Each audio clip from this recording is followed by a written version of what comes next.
শুরু হয়ে গেছে এক বিশাল প্রতিযোগিতা, যেখানে ওরা এই বার্গারটা শেষ করতে পারলে পেয়ে যাবে 10,000 টাকা পুরস্কার। পিজা ক্লাবের এই বিশাল সাইজের পিজা বার্গার ওরা যদি 3 মিনিটে শেষ করতে পারে তাহলে পেয়ে যাবে 10,000 টাকা পুরস্কার। এই চ্যালেঞ্জটা জেতার জন্য তারা নাকি পরিপূর্ণভাবে প্রস্তুত। ওরা নাকি 2 দিন ধরে না খেয়ে আছে এই চ্যালেঞ্জটা জেতার জন্য। স্টার্ট করে দিলাম আমাদের আজকের প্রতিযোগিতা। ওরা দুইজনই কিন্তু খুব ফাস্টলি খাওয়া শুরু করে দিচ্ছে, কিন্তু প্রথম প্রতিযোগীর খাওয়া দেখে মনে হচ্ছে যে প্রাইসটা আজকে ওই নিয়ে যাবে। ওরা 3 মিনিট সময় পাবে এই বার্গারটা শেষ করার জন্য, আর যদি 3 মিনিটে শেষ করতে পারে তাহলে পেয়ে যাবে 10,000 টাকা পুরস্কার।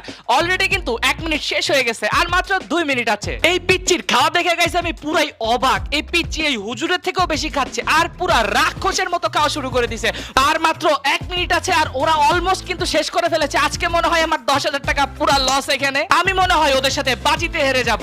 সো গাইস সময় শেষ, আর 5-10 সেকেন্ড থাকলে এই পিচ্চিটা পুরা বার্গারটাই খেয়ে ফেলতো 3 মিনিটের ভিতরে। আমি কোন রকম ভাই বাঁচছি 10,000 টাকা থেকে। আর ওদের মুখের অবস্থা দেখুন গাইস,